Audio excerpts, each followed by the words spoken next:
ठीक है दोस्तों, आज मैं जो आपको सिखाने जा रहा हूँ वो है एक्चुअली मैं आपको जो सिखाऊंगा वो है वर्चुअलाइजेशन। तो मैं पहले आपको वर्चुअलाइजेशन सिखाऊंगा, कंटेनराइजेशन नहीं सिखाऊंगा, क्योंकि कंटेनराइजेशन में अलग से एक टॉपिक में कवर करने वाला हूँ। ठीक है, तो आप कंटेनराइजेशन वहाँ पे जाके देख सकते हैं। ठीक है, तो अभी के लिए मैं सिर्फ इतना करने वाला हूँ। मैं आपके लिए क्या है कि आपके लिए कंटेनराइजेशन का एक अलग से बनाऊंगा, बट मैं आपको यहाँ पे मैं आपको सिर्फ वर्चुअलाइजेशन सिखा रहा हूँ। ठीक है, तो आप देखिए वर्चुअलाइजेशन मैंने एक आप इसके लिए दो चीज़ यूज कर सकते हैं। एक तो वर्चुअल बॉक्स जो कि ओपन सोर्स है और एकल का है। ठीक है, और आप उसको फ्रीली यूज कर सकते हैं। दूसरा है आप VMware यूज कर लें। ठीक है, तो VMware भी एक वर्क स्टेशन टाइप का है। ठीक है, तो VMware की अगर आप मैं आपको खासियत बताऊं तो क्या है कि इसने डेवलप किया था। ठीक है, तो ये जो है एक हाइपर हाइपर इसको बोलते हैं कि हाइपर विजन। तो हाइपर विजन क्या है कि जब एक ओएस के ऊपर एक अलग से आप ओएस बना देते हो। ठीक है, तो आप हाइपर विजन में उसको दिखाते हो। ठीक है, तो आप इसमें विंडोज का ऑपरेटिंग सिस्टम बना सकते हो, आप लाइनक्स का ऑपरेटिंग सिस्टम बना सकते हो। ठीक है, वो आपके इंडिपेंडेंट एनवायरनमेंट में चलते हैं। ठीक है, वे एक दूसरे से डिपेंडेंट नहीं होते। ठीक है, आप क्या कर सकते हैं, बहुत सारी मशीन्स को एक एक सिंगल मशीन के ऊपर बहुत सारी मशीन्स बना सकते हैं, वर्चुअली बहुत सारी मशीन बना सकते हैं। ठीक है, और आप बहुत सारी मशीन्स को एक साथ चला भी सकते हैं। ठीक है, ये कब रिलीज हुआ था वर्क स्टेशन? ये आपका रिलीज हुआ था 1919 में।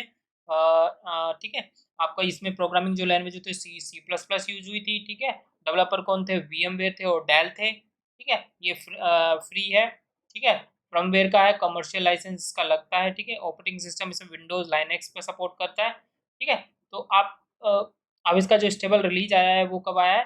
वो स्टेबल रिलीज आया है 17.0.2। ठीक है, तो ये सब चीज़ें अभी 3 मंथ्स का हुआ है। अभी जैसे मैं आपको बताऊं वर्चुअल बॉक्स का, तो वर्चुअल बॉक्स भी एक ओरेकल का क्या है, वर्क स्टेशन है। ठीक है, मैं इसको बॉक्स ठीक है, वर्चुअल बॉक्स सिस्टम बता, जैसे मैंने आपको ये भी हाइपरविजन है, मैंने आपको बताया था कि ओरेकल ने डेवलप किया था। ठीक है, ओरेकल ने डेवलप किया था। ऐसे ही जैसे हम VMware है, ऐसे ही सेम ओरेकल है वर्चुअल बॉक्स है। ठीक है, इसको ओरेकल ने बनाया था, सन माइक्रो सिस्टम्स में ने बनाया था। ठीक है, तो ये बना हुआ है C++ में, पाइथन में और असेंबली लैंग्वेज में, सी में। ठीक है, और ये GNU लाइसेंस में, आप इसमें बहुत सारे लाइसेंस होते हैं, आप उसमें GNU लाइसेंस में ये। ठीक है, मैं लाइसेंस के बारे में आपको बाद में बता दूंगा। ठीक है, विंडोज मैक ओएस सब पे सपोर्ट करता है ये। ठीक है, ठीक है, तो अभी हम क्या करते हैं, पहले हम एक अपना मैं आपको इसमें एक पहला विंडोज करके दिखाऊंगा कि विंडोज का पहले वर्चुअलाइजेशन कैसे होता है। ठीक है, फिर मैं आपको करके दिखाऊंगा कि लाइनक्स का वर्चुअलाइजेशन कैसे होता है। ठीक है, तो सबसे पहले हम एक विंडो का सबसे पहले हमको यहाँ जाना है। हमको क्या करना है, न्यू वर्चुअल मशीन लेना है। ठीक है, नेक्स्ट कर देना है। ठीक है, जहाँ पे भी एक आपकी ISO फाइल होती है, ठीक है, एक विंडो की एक ISO फाइल होती है जो कंपाइल्ड फाइल होती है। ठीक है, वो आपके कहीं ना कहीं पड़ी होगी, आपके सिस्टम में नहीं है तो आप डाउनलोड कर लीजिए जाके। कहाँ से? देखिए मैं आपको दिखाऊँ। विंडोज़, आप सीधा ऐसा लिख दीजिए, कहीं आपको जाने की ज़रूरत नहीं है। Windows 11 ISO image. ठीक है, जब आप इसको लिखेंगे तो आपको यहाँ पे डाउनलोड का ऑप्शन आ जाएगा। यहाँ से आप डाउनलोड कर सकते हैं, ये देखिए। ठीक है, यहाँ से आप डाउनलोड करेंगे तो वो आपको बताएगा कैसे कैसे करना है। ठीक है, उसको आप जाके इंस्टॉल कर सकते हैं। ठीक है, अभी मैं विंडो 10 के साथ आपको करके दिखा रहा हूँ। ठीक है, मैं इसको एक बार बंद कर देता हूँ जो मैं चलाया हुआ था, क्योंकि विंडो 10 की ISO मेरे पास ऑलरेडी है। तो मैं यहाँ गया, एक्चुअली विंडो 10 कहाँ पे रखी हुई है, बाहर ही रखी हुई है आई थिंक। नहीं, मैं नहीं, एफ में जाते हैं हमारे के अंदर, फिर मैंने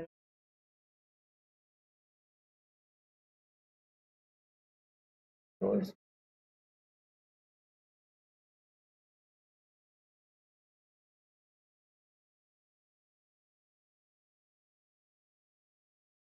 विंडो 10 नहीं,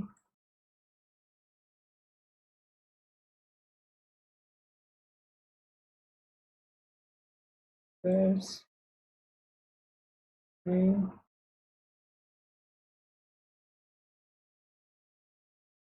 में भी नहीं है। ऑपरेटिंग सिस्टम कहीं पे है क्या इसमें, देखते हैं। ऑपरेटिंग सिस्टम विंडो 10, देखिए यहाँ पे होगी, ये रही हमारी विंडो 10, ये रही। ठीक है, तो हम पहले इसको यहाँ से उठा लेते हैं। ठीक है, ये हमने उठा लिया। अब हमें क्या करने, डिटेक्ट कर लिया उसने, देखिए यहाँ पे। और देखिए, जब अगर आपकी प्रोडक्ट की कोई आपके पास है, अगर आपने लाइसेंस लिया हुआ है, क्योंकि ये मेरी क्रैक वर्जन है, तो मैंने, अगर आपने लाइसेंस लिया हुआ है तो आप यहाँ पे अपनी प्रोडक्ट की डालिए। ठीक है, जो भी आपका यहाँ पे वो वर्जन है वो सेलेक्ट कर लीजिए। ठीक है, पासवर्ड आपको डालना है तो आप डाल दीजिए। मैं यहाँ पे डाल देता हूँ अपना पासवर्ड।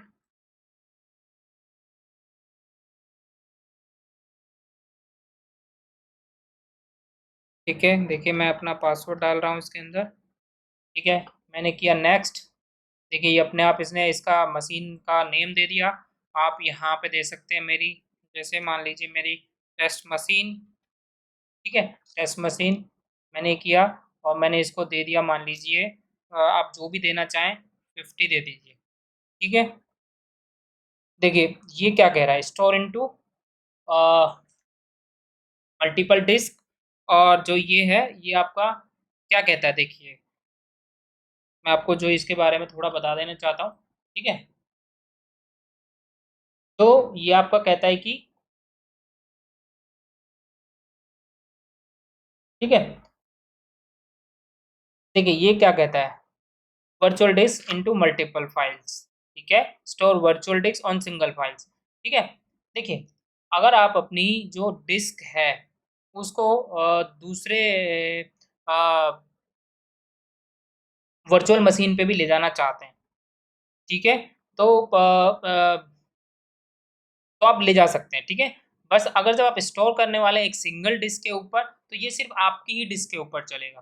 ठीक है, ये आप समझ लीजिएगा बात, कि जब आपने इसको किया तो ये सिर्फ आपकी ही डिस्क के ऊपर चलेगा, दूसरी डिस्क के ऊपर नहीं चल पाएगा, यानी कि आप इसको मूव नहीं कर सकते। ठीक है, जब आपने इसको ये कर दिया, तो ये क्या कहे, इसको ईजियर बना देगा आपका एक वर्चुअल मशीन से दूसरे वर्चुअल मशीन के ऊपर। ठीक है, तो ये डिफरेंस होता है। आपने यहाँ पे साइज दे दिया इसका। ठीक है, मैंने ये किया। अब देखिए आप यहाँ पे कस्टमाइज हेड इसमें जा सकते हैं। पहली बात इसने क्या दिया, आपने इसको मेमोरी दे दी, जो भी आपकी आपको सही लगे वो आपने मेमोरी दे दी उसको। ठीक है, आप कम भी कर सकते हैं, बढ़ा भी सकते हैं। ठीक है, आपने ये दे दिया। ठीक है, मैंने इसको 1 MB दे दिया। ठीक है, रैम, ये एक्चुअली रैम है आपकी, ये आपकी प्राइमरी मेमोरी है। ठीक है, तो आप रैम यहाँ पे डिफाइन करते हैं। ठीक है, रिकमेंडेड मेमोरी कितनी है, आपको बोल रहा है कि रिकमेंडेड इतनी है भैया हमारे लिए, आपके लिए मैक्सिमम रिकमेंडेड कितनी है, तो रिकमेंडेड ये बताता है, आप इसको घटा बढ़ा भी सकते हैं। ठीक है, तो यहाँ पे जाइए, प्रोसेसर जितने आपको देने हैं, मैं यहाँ पे नंबर 1 प्रोसेसर करता हूँ। प्रोसेसर अगर 2 to power 2 में चलते हैं। ठीक है, जब भी आपका दो प्रोसेस, आप बोले 1, तो 1 का मतलब 2 थ्रेड, एक प्रोसेसर। ठीक है, 2 थ्रेड मतलब कि 2 प्रोसेसर 4 थ्रेड, बट चलते जनरली 2 ही है, क्योंकि एक ओएस प्लेटफॉर्म आपका खा जाता है।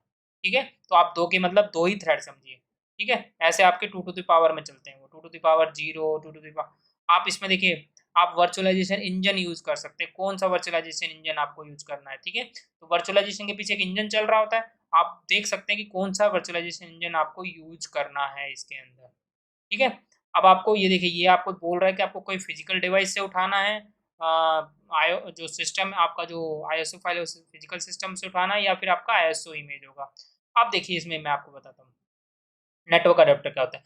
नेटवर्क अडेप्टर देखिए 4 तरह के होते हैं। ठीक है, आपने ब्रिज किया हुआ, तो ब्रिज क्या हुआ है कि आपका ब्रिज करने का मतलब कि आपके लोकल सिस्टम से वो क्या, आपके जो प्राइमरी सिस्टम है उससे वो कनेक्शन बना ले, और उससे फिर वो आपका, तो मैं इसको ब्रिज कर देता हूँ इसी टाइम के लिए, क्योंकि मुझे इस पे इंटरनेट भी चलाना है, और आपकी जो कनेक्टिविटी है वो आपके बाहर वाले सिस्टम से भी बन जाए।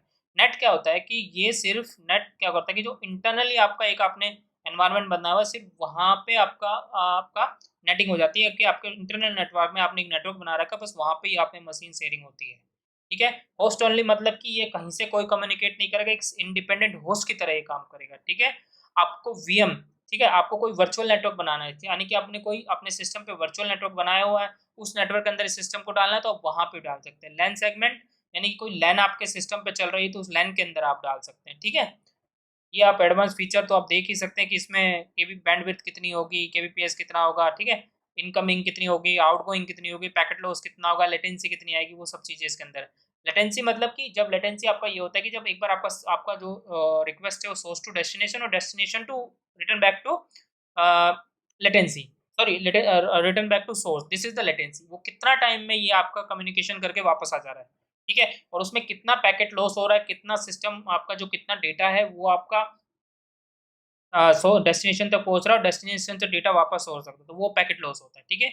आप यहाँ पे इसका मैक एड्रेस भी जनरेट कर सकते हैं, इंडिपेंडेंटली मैक एड्रेस जनरेट हो जाएगा, ठीक है। तो ये हो गया। आप देखिए यूएसबी कंट्रोलर, अब आप कोई भी यूएसबी अपना इसमें लगाना चाहते हैं तो वो यूएसबी लगा सकते हैं, ठीक है। रेस्ट्रिक्शंस को यूएसबी पे डालना चाहते हैं वो डाल सकते हैं, कोई साउंड कार्ड लगाना चाहते हैं तो वो साउंड कार्ड लगा सकते हैं, कोई प्रिंटर अटैच करना तो प्रिंटर अटैच कर सकते हैं, डिटेक्ट और डिस्प्ले तो ये ऑटो डिटेक्ट कर लेता है, ठीक है। इसमें एक्सेलेट 3D और ये सब ऑप्शंस आप इजीली आप पढ़ेंगे तो समझ में आ जाएगा आपको, ठीक है। यहाँ से जाके आपको और ऐड करना है, आपको कोई सीडी रोम डिवाइस ऐड करना है, कोई फ्लोपी डिस्क ऐड करनी है, कोई अलग से नेटवर्क डिवाइस ऐड करना है, ठीक है, तो आप यहाँ से ऐड कर सकते हैं, ठीक है। मैं इसको फिनिश कर देता हूँ, क्लोज कर देता हूँ, उसके बाद मैं फिनिश कर देता हूँ। अब देखिए आपकी एक ये डिस्क क्रिएट कर रहा है, ठीक है।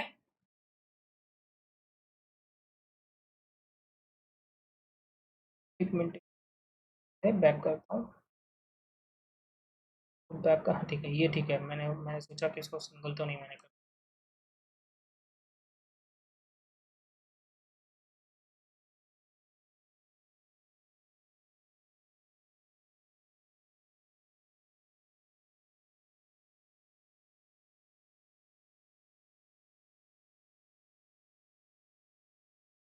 थोड़ा मेरा डिस्क का क्रिएट करेगा, ठीक है, डिस्क क्रिएट करेगा, उसके बाद मैं आपको वो दिखाऊंगा कि डिस्क क्रिएट करने के बाद कैसे वर्चुअलाइजेशन करता है, ठीक है।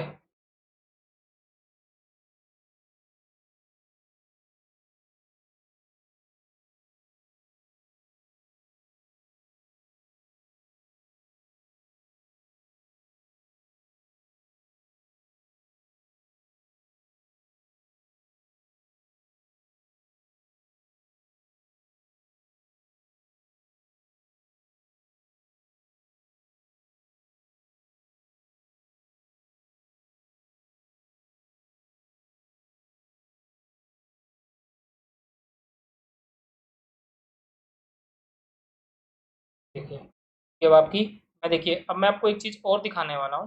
देखिए इसने दूसरी मशीन हमारी बना दी टेस्ट मशीन के नाम से। अब देखिए मेरे पास एक पहले से मशीन थी, मैं इसको हटाना चाहता हूँ, तो सिंपली क्या करना है, आपको पावर में जाना है, तो पावर में जाना है, इसको शट डाउन कर देना है, ऑलरेडी शट डाउन है। अब मैं इसको रिमूव करना चाहता हूँ तो डायरेक्ट जाइए और सीधा रिमूव कर दीजिए, ठीक है। देखिए मैं रिमूव कर दे रहा हूँ, इसको रिमूव हो गई। अब देखिए मैंने अपनी जो मशीन थी उसको मैं जाता हूँ और पावर में, पावर ऑफ ऑलरेडी ऑलरेडी हो चुका है। तो पहले वाली मशीन जो थी वो मेरी एग्जिस्टिंग मशीन थी, बस मैंने उसको हटा दिया अपने वर्चुअल एनवायरनमेंट से। अब मैं देखिए मैं आपको एक नई मशीन क्रिएट करके बता रहा हूँ कि वो क्रिएट कैसे होगी, ठीक है। Do you want to try connect, yes, मैं इसको यस कर देता हूँ ऑप्शन, ठीक है। अब देखिए ये आपको करके बताएगा।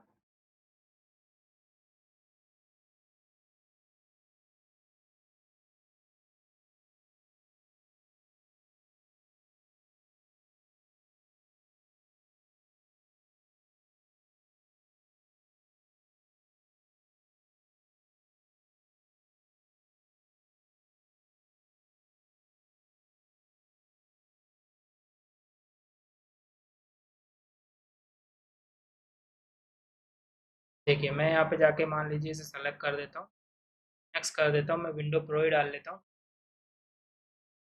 ठीक है।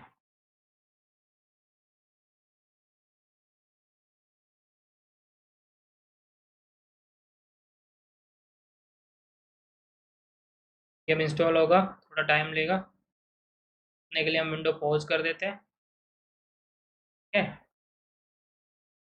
इतने मैं आपको बेनिफिट्स बता देता हूँ। जब हम जहाँ पे हमने मल्टीपल डिस्क यूज़ किया था, ठीक है, उससे हमारी स्केलेबिलिटी बढ़ जाती है, फ्लेक्सिबिलिटी बढ़ जाती है, ठीक है। हम बैकअप और रिकवरी कर सकते हैं ग्रेजुअली उसका, ठीक है, और सिक्योरिटी के लिए भी वो बहुत ईजिली हो जाती है क्योंकि बेटर आइसोलेशन में चली जाती है, ठीक है। तो ठीक है, मल्टीपल का यही एक यूज़ है, ठीक है।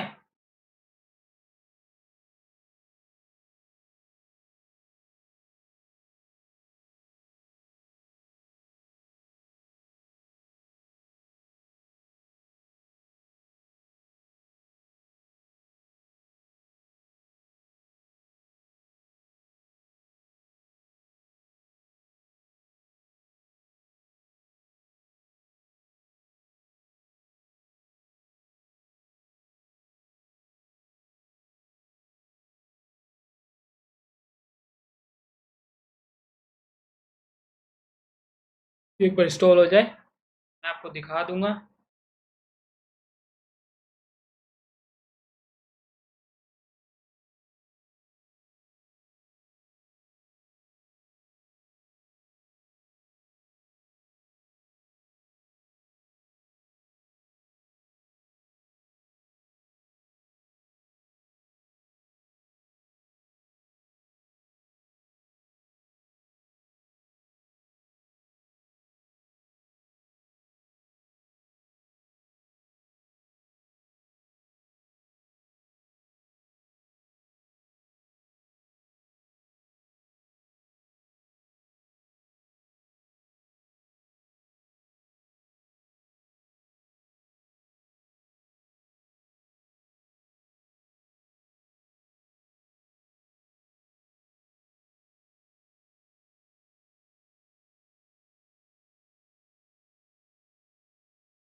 ठीक है, एक एक इसमें प्रोविजनिंग और होता है, मैंने अगर आपको बताना भूल गया हूँ, तो इसमें एक प्रोविजनिंग और होता है, देखिए।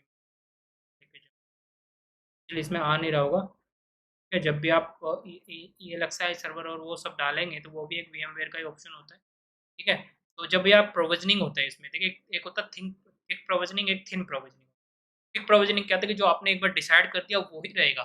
थिन प्रोविजनिंग में क्या होता है, थिन प्रोविजनिंग में होता है कि जब आपने किसी को कोई इनिशियली तो दे दिया आप, लेकिन जब उसकी डिमांड बढ़ती है तो वो अपने आप उस चीज़ों को और एक्सेस कर लेता है। ठीक है, जैसे मान लो आपने किसी रैम को 4 GB दिया हुआ है, ठीक है, किसी सिस्टम को 4 GB रैम दी हुई है, तो वो 2 GB रैम यूज करता है, तो सिर्फ 2 GB रैम करेगा और 2 GB को फ्री कर देगा। बट जैसे ही उसकी डिमांड बढ़ेगी तो 3 पे आ जाएगा, 3 से 4 पे आ जाएगा, तो इस तरह की डिमांड्स वो हमारे साथ कर सकता है। ठीक है, तो ऐसे थिक और थिन प्रोविजन चलते हैं। जब आप ELXI सर्वर का वगैरह का यूज करेंगे, वहाँ पे जब अपनी वर्चुअल मशीन्स डालेंगे तो आपको इस तरह का ऑप्शन मिलेंगे वहाँ पे। ठीक है, जब बड़े एनवायरनमेंट में आप इसको डालेंगे, अभी तो मैं आपको छोटे से एनवायरनमेंट में डाल के दिखा रहा हूँ ये। ठीक है, देखिए अब विंडो आपकी स्टार्ट हो चुकी है।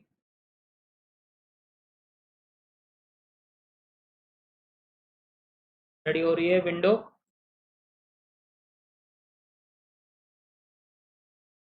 ये देखिए हमारी विंडोज इसके ऊपर डल चुकी है। ठीक है, प्रॉपर डल चुकी है। जो हमने पासवर्ड सेट किया था वो हम पासवर्ड दे देते हैं यहाँ पे।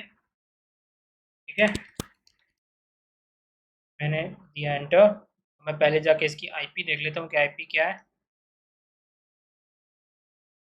ठीक है, तो क्या आईपी के लिए, क्योंकि हमने पहले इसको होस्ट पे सेलेक्ट किया था, तो होस्ट पे नहीं सेलेक्ट करेंगे। देखिए इसमें देखिए डायरेक्ट इंटरनेट आ गया होगा, यहाँ पे देखिए आपका इंटरनेट। अगर आप उसको नेट पे डाल देते, मान लीजिए आप प्रॉपर्टी में जाइए, सेटिंग पे जाइए, जब आप इसको यहाँ से नेटवर्क अडेप्टर में नेट पे डाल देंगे, तो देखिए मैं आपको दिखाता हूँ। देखिए नेटवर्क चला गया ना आपका, इंटरनल नेटवर्क। तो ऐसे ही आपको पहले, जब आपको अगर मेन सर्विस, मेन उसको उससे कनेक्ट करना है, किससे, अगर मेन जहाँ से आपका इंटरनेट आ रहा है, अगर उस सिस्टम से आपको कनेक्ट करना है, तो आपको वापस से इसको क्या करना पड़ेगा, ब्रिज करना पड़ेगा अपने फिजिकल नेटवर्क के साथ। फिजिकल जो आपका फिजिकल आपका अडेप्टर लगा हुआ है जिस सिस्टम में भी। ठीक है, इसको यस कर देता हूँ, वापस से देखिए आपका इंटरनेट आ जाएगा। पहले मैं जाके एक बार इसको CMD लिख लेता हूँ। देखिए CMD, मैं कमांड प्रॉम्प्ट करता हूँ, देखिए आपका, देखिए ये आ गया वापस से। मैं आपको दिखाता हूँ ये। ठीक है,